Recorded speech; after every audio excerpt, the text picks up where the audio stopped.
Alam nyo guys, hello everyone.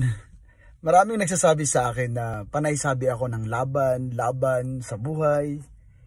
Maraming nagtatanong na kailan daw yung championship. Panay laban lang walang championship.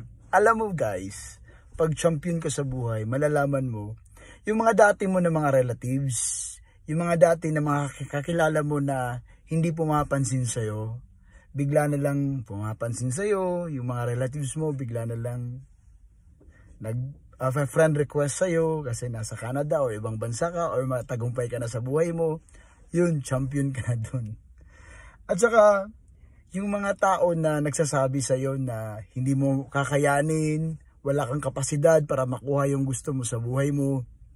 Tsaka yung mga taong maliit yung tingin sa'yo.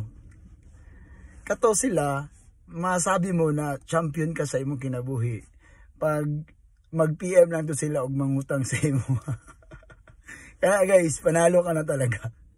Champion ka na talaga niyan kasi uutangan ka na eh.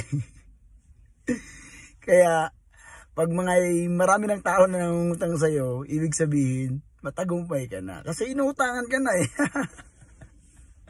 Kaya kayo, laban kayo ng laban para darating yung time na yung mga tao, experience ko din kasi to na yung mga tao hindi pumapansin sa akin, nung nag-Canada na ako, ang dami nang nagre-request sa akin as a friend.